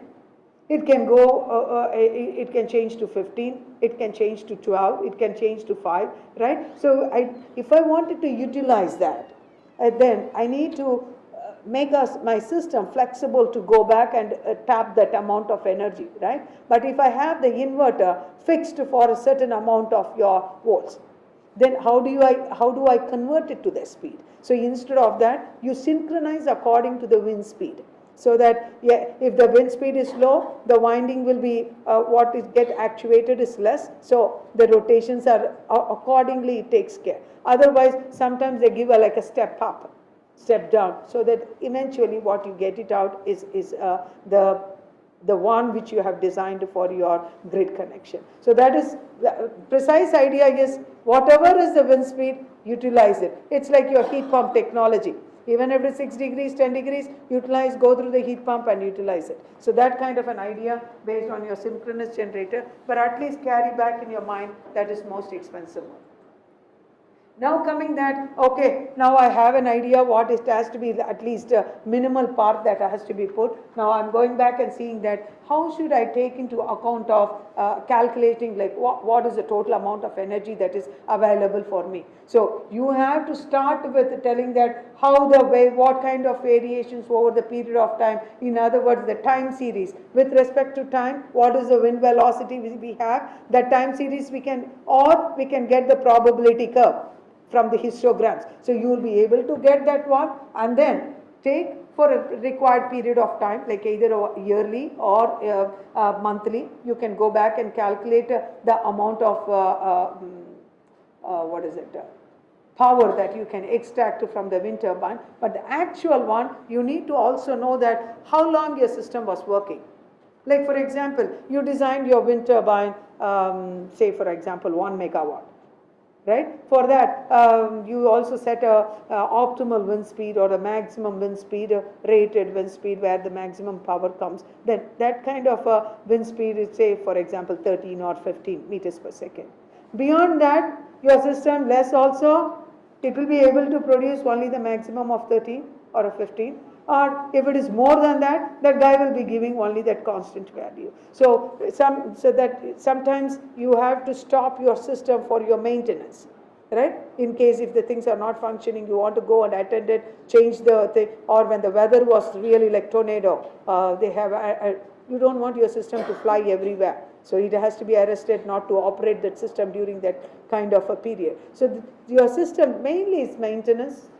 Commonly, very rare you come through your disastrous kind of a period weather report, then you stop your system at that during period. So during that kind of a situations, your system may not be operating. I need to take into account of that also in my yearly production. A rough calculation of that is shown here. That is, we will take into account of the capacity factor. This is a very common language you will go and see in your wind theory. What do you mean by capacity factor? Capacity factor is nothing but what is your efficiency of a system? My efficiency is reflected by my CP, coefficient of performance of my system. Vertical axis, 0.4, we saw modern windmills. Any other windmills, 0.3 or something like that. You will find the number in the charts itself, what is the rough values or generalized values that is listed there. So you will pick up that the efficiency of that one multiplied by how much period, with what efficiency your system was performing. In other words, what is the operational efficiency? How much, given one as the big unit, how much it is 0.95 or 0.8, 80% of the time or 90% of the time, how long, what is the duration with which your system was operating. So we call it as operating efficiency. So going back and multiplying the operating efficiency times of your specific heat gives you the capacity factor. Capacity, we don't write it as a CF because we get confused with your CP. If not, also you can shorten it. Anyway, this gives you the capacity factor. Now this capacity factor, you will go back and multiply. What is your coefficient of performance, my guys?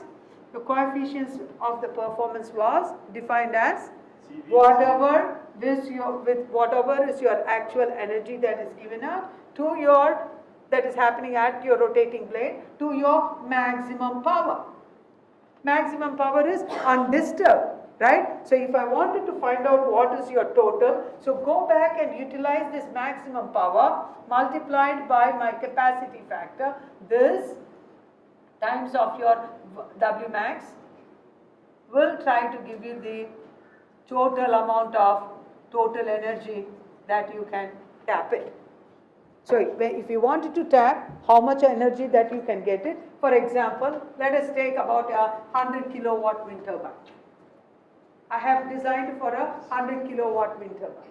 So 10 power of 5. Okay. So if 100 kilowatt per year, if it is going to sell it, if it's going to continuously work, then 100 kilowatt into my 365 into 25 or 8760. So you get this much will be the total. Right? But that doesn't happen. So you have to multiply this maximum energy that can come by my capacity factor. What is your capacity factor? My capacity factor is 0.3, assuming that, not a 0.41, and then assuming that 95 percentile it was working. So 0.3 into 0.95 gives you 28.5. So 0.285 multiplied with your maximum energy, 10 power of 5 here. Well, what is the maximum energy? Multiply with this, then roughly around you will be getting 2.5 into 10 power of 5 kilowatt hour per year. Now, what is the benefit I get? Because it's all expensive units for me to install. I need to make these big, what is it, payback period also. So I need to see that what is the money I can get back. Now, percent, what is the, how much is the units here it is sold? Here it is in the United States or in the universal way they keep it in cents. How, 10 rupees per unit? Thanks. So it is around 1 cent, 1.5 cents. In cents if you can calculate, maybe it is 1 cent, 1.5 cents. So okay, so now for us, if you go back and see that if it is the 10 cents per unit, then it actually what Obama is trying to have through the photovoltaic panel for the building integrated through the DOE is 7 cents, but we are paying $2. So always the political things and all will be ambitious when they announce it, but at least somewhere we reach in between, you know. So I wanted to bring in that matter of 10 cents. Okay, and you saw like when I was comparing with Minnesota and North Dakota, which got F, there what the repaying was 3 cents, but what buying was 19 cents, 11 and 19. The buying was 11 cents when they buy the back, but from North Dakota it was 3 cents, the buyback, but we pay like 19 cents. So the same thing here. When you see that 10 cents as your this thing, 10 cents into that. So I can save per year 25,000. So this one, in the higher end, what we are assuming, things can happen a little bit, at least even 50% you are still making up, so you can have the payback period. At least for photovoltaics, people have proved, depending on the government subsidy, we can get back for all all solar water heaters, thermal water heaters, 2 years is your payback period, solar thermal parts. But so it depends on what units you are taking. So this gives you an idea of whether you will be able to make money or not. Now, going back and seeing that a typical kind of a wind speed or the operating power of how your wind turbine performs. Okay, whatever the wind turbine you are choosing it. You see the curve. What did we say there? The wind power is proportional to the cubic of the wind velocity we saw. 3 times cubic. Right? But whereas if you go back and see that this is a power curve, generated output of the power, and we see this wind speed, do you think it is cubic power? Where do you see the cubic power? You see that from 5 to 6 to 7, you see the cubic relationship here. But until where you see this cubic relationship? You see up till this 13. Beyond this 13, it is going to be a constant one. What is that it is trying to indicate to you all? It is trying to tell that the designer or the proprietor of this guy has restricted that this is your design wind speed.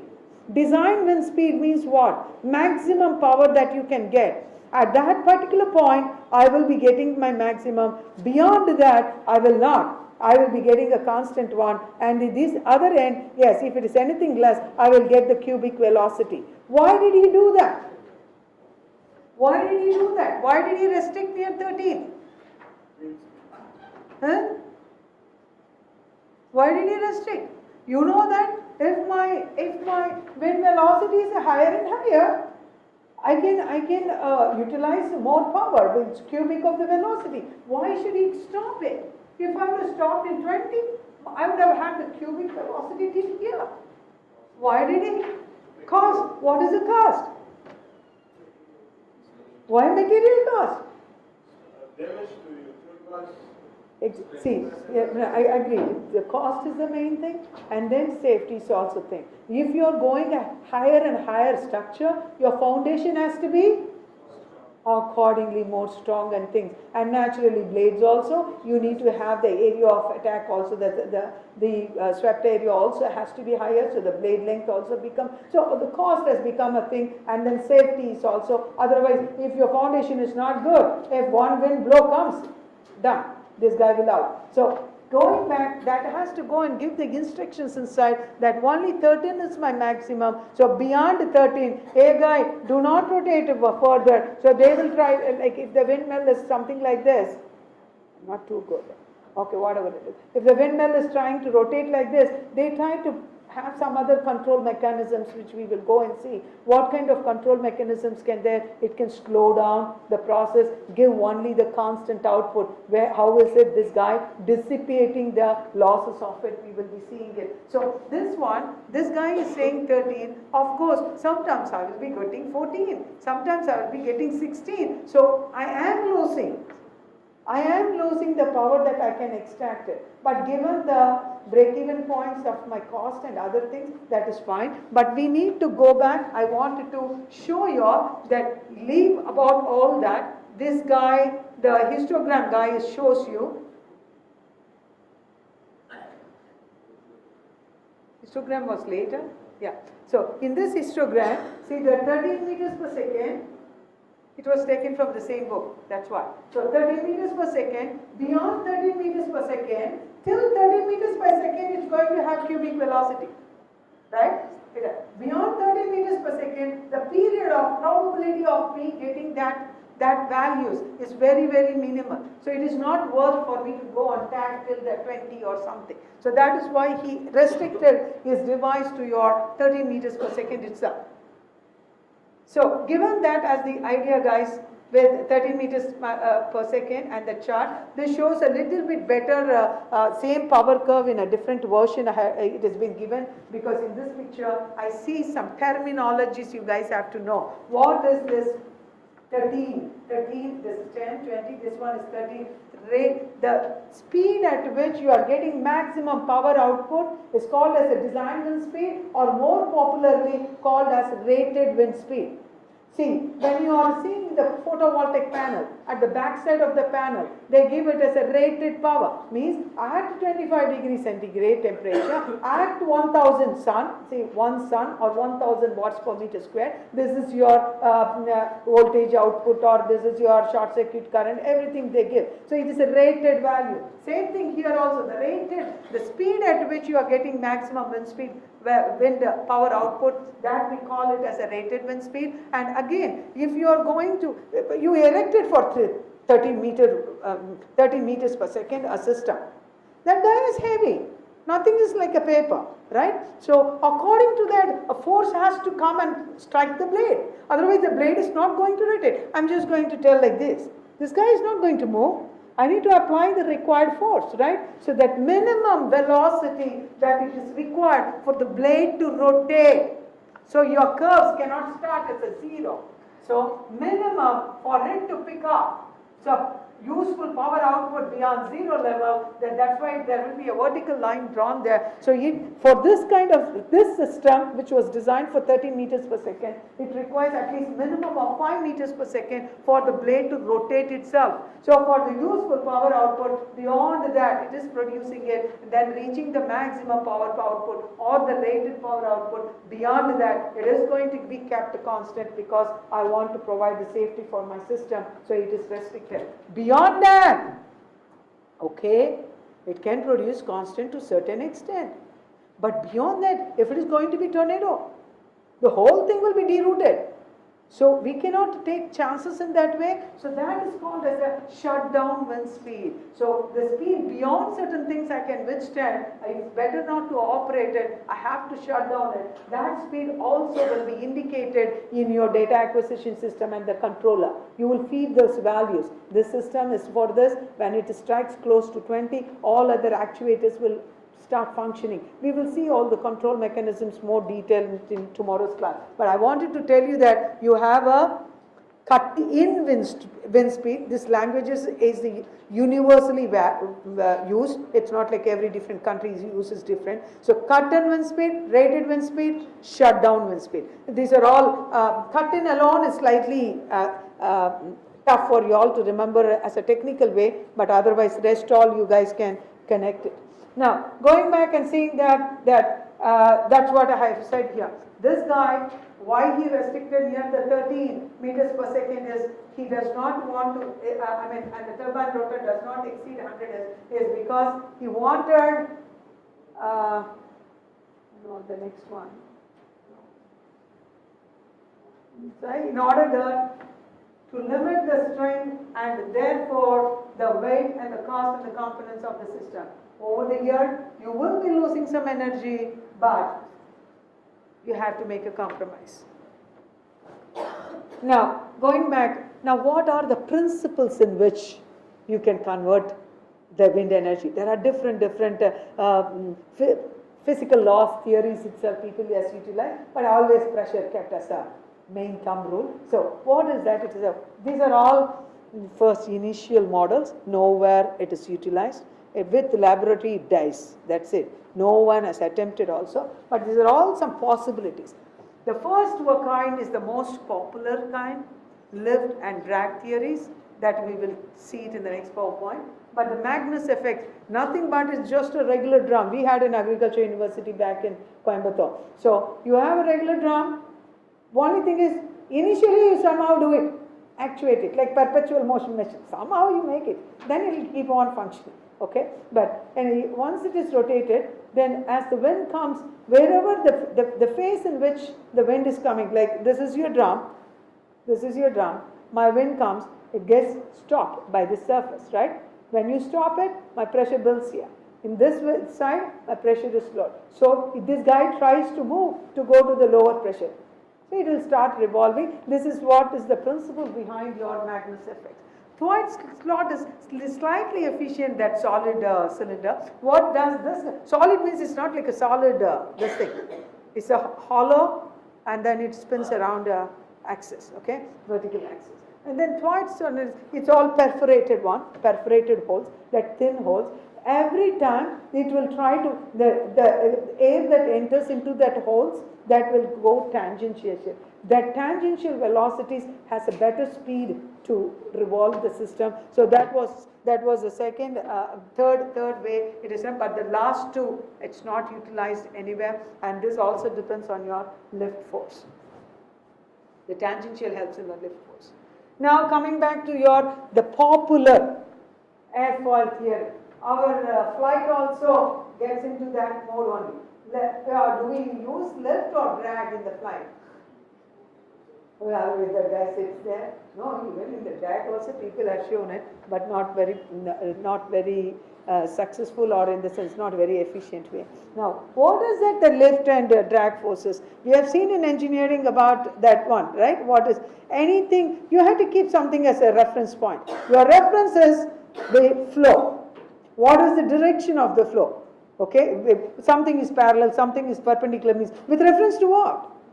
What is parallel? What is vertical? Vertical lines parallel to what? So something like that. You need to have a reference point. So here the reference point is the flow direction. Whichever is the flow direction, then I am seeing that to this flow direction, what is the forces that is developed perpendicular to it, we give it as a lift language, and then whichever is parallel, we give a draft language. Understood? If you do not understand about, if you understand about the flight, everything else is understood. There also in the turbine blades as well, especially the wind turbine blades, the blade profiling is the most important, including the turbine blades in steam turbine also. But that's exactly small, short, compared to the bigger one. So you need to, here only CFD plays a very big role. People do all kind of, because you're looking into micro level. So then the edge effects, the corner effect, all things becomes important so that you can map its profile and then check it. Now going back, so these forces we will see in a more detailed form, which are lift driven, which are drag driven and all. But at least understand that drag also can become positive, but not very efficient. Some, except one drag driven one, I have not seen. Other things are all efficient. In general, lift is much better. So that is what, hey, have you seen in the, hey, you guys also have flow. You came to Delhi also, right? Yeah. Which flight did you take? Eagle? Indigo. Okay, there is something.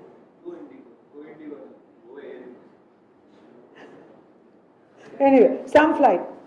Did you, what time you got down? Did you have the bird's view through the window? Yes. Okay. What did you see when it was time to land? Time to land. Huh? Did you peek through the window? Did you get a window seat? Okay. Okay, here you did not get. You have been flying. Now tell me the answer. When you fly, whoever had a chance to get into the flight, now I'm asking that when you see through the window, when it is landing, what do you observe? Not about outside area, about your flight alone, about its wings area. What is it? What is that you are observing? Adjustments. When it is taking off, it is tilted to provide lift. When it is there acts. He's trying to tell like, well, while taking lift, you're minimizing the drag force because they are smoother enough. But when you want it to get down, they all spread out, that extra spread out, you get the extra drag effects so that you can slow down the guy in a much better. When you are so fast, not even hurdles can help. Like your car, these guys, I'm telling you, here, how much ever bumpers they put, they try to go even in that end where in the pavement area also, man. That's why I realized like why my coordinators were very serious that, ma'am, we will help you only cross them. What? I'm not too old. Why is this guy done? Then I realized when I'm coming along. Okay, that's apart from that. That's nothing to do with the drag or the lift. Okay, that is recklessness. Now let's going back here. So that is the angle in which the lift and drag, but in general, keep in mind, lift is more efficient than the drag forces. Now, see, that's what a good airfoil has lift to drag ratios always higher. And then now comes, okay, my speed went, but if I wanted to, we will classify the wind turbines and all later, but I wanted to tell in general how it is classified as, you can go back and put it as a high speed, low speed. Either in the speeds you can put, or how the devices can be vertical axis or horizontal axis, in which axis it is rotating, if it is rotating like this, but like if the fan has to rotate this way, it is on the horizontal axis it is rotating. So horizontal axis is more popular for your wind turbines than that one, and then that rotation speed, it's left to your imagination whether you want it to constantly rotate in that speed or according to the speed you want it to rotate it synchronous. Then if I decide on that, I need synchronous generator so that according to the wind speed this guy also rotating faster or slower according to that. So those all we will see again, but I wanted to tell that this what type of regulate, how do you regulate the power? Now for example, I set my speed to the same 13. Now how should I stop? If the wind speed is at 13 is my design wind speed, now it is 2. It has to be cubic velocity, right? Anytime solar, let us go back to your heat transfer now. When the heat is getting transferred, this is a wall, this is one certain temperature, this certain temperature. In solar also we saw, we wanted the radiation to be normal to the plane, right? When it is normal to the plane, my efficiency is higher, 0 degree, right? The same thing here, heat transfer. Normal to the heat transfer will give you the maximum. Rest all is long path of the thing, so it will not be efficient in the communicating the heat to the other side of the end. Same as the story here also, in your pitch regulation, when the normal from the wind speed is attacking your hub, where the blades, the tentacles of the blades are attached, then I'll be able to normally attack the surface of the blade, then like this. I will attack the surface of the blade, then I will get the maximum power output from the system. But if it is coming in a different angle, okay, I want it to somehow, I can't turn like this and all, but I can only pitch this way. It cannot pitch this way and all. It can pitch only in one angle like this. But I can at least increase the angle of attack through that one axis itself so that I can expose, if my wind speed is less, then I will go then increase your angle of attack. If my wind speed is more, I will go and change it in a different opposite direction. So this way you will be able to do it. How should I do it? How should I follow? In solar we are tracking the sun, that is all right. But here it is only a pitching, or your surface area, more the surface area is facing the wind, that is I'm going to have my energy extraction more. Keeping that as a principle, we have two types of regulating, guys. One is called as a pitch regulation, the other one is a stall regulation. In your pitch regulation, it's like this is your wind turbine, this is your hub, this gets pitched, this blade gets pitched here. If I wanted to increase my wind velocity, accordingly, the actuators, what happens is, there is on the tail end, the wind sensors are there. That wind sensors sends a message to your measuring, actuators, and then they actuate my, the pitching mechanisms of it's like a ball bearing mechanisms are there. So it will try to allow it to pitch this way, and then it can improve, or it can go to a certain, not completely as a flat. This is how pitch, according to your speed, it can pitch increase, or if it is more than that, since I set like constant power output, that time it will hold it out only in that particular angle, which will give you the maximum power output, and it will stop. But whereas your stall, both have the positives and negatives. Whereas if you take your stall regulation, stall, stopped. That is the kind of the language. So here what is happening is, in this one, there is no other extra power connection and all to do this. All that this guy is, if it is exceeding beyond your design wind speed or shutdown wind speed, all that is, the actuator comes and tells us stop it. So at that time they have bushes arranged, two ends there are bushes, or worst case they have bushes only on one end. Okay, so if the one which is attached in the lower end, where it is close to here, this guy is the guy for your shutdown wind speed, it works. This guy is in order to increase your wind speed or decrease your power output from that. This the bushes they call. Okay, it's like you're paddling your cycle. When you want to put a brake, what do you say? What do you see? You have that rubber gaskets, right? That brake system goes in clutches. Same thing is this guy. It will try to apply that force, it will get stopped there. So this is the angle in which this guy is being operated for your stall regulation. But one main problem with your stall regulation is, it's all smooth. No mechanical parts involved. It's all very good. But when the power line grid cuts off, there is nothing else to shut down it. But whereas for my pitch regulation, it is mechanically rotated on the ball bearing, right? So you will be able to control to some extent that it is much safer compared to your stall regulation. But stall regulation is much easier. But we will get, because this is the two aspects, you guys will have to get more of familiar in the wind theory compared to any other portions on the wind. Next. That is the same thing I have written, how to increase your lift and drag, but we are visiting, so I don't want it to go back.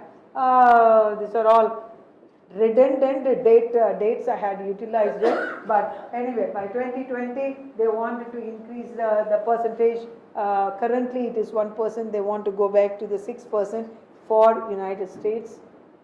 And I already asked this question to you guys. What is the natural resource for the India and US? So US is also wind energy, and then India is also that one. And then in general, I was always telling to you guys that the cost of a wind turbine mainly is for the blade. This is just if you take as the wind turbine part alone. But if you go back and sell that wind turbine installment or going to the idea of the wind energy production, what is the cost of the wind energy production? If you go back and see, the wind turbine cost, complete part, including the blade and everything, foundation and everything, it is about 66% or 70%. Here we don't have to stick to the 59 word. Now, next one is the side works, like creating the I thought like only turbine is about 70% and about 25% is your foundation work. and then site clearing and all, and other capital costs like your transportation and man labor and everything else coming into that picture. And then operating. What do you mean by operating? Again, if maintenance has to be there, person has to go and often check it. So this is how it constitutes yeah, a rough idea where and the cost of your wind turbine power you will be able to get. That's for today, but wait, no clapping. Otherwise I'll made you, what is that you guys learned from here? Holding this? You only, right? You are punished. I know, instead of punished, you yourself feel sorry. Not ashamed, sorry. I feel sorry. Okay, this is my way of making my kids to hold it. But my parents and all asked me to kneel down, do other things. Now I've subdued it.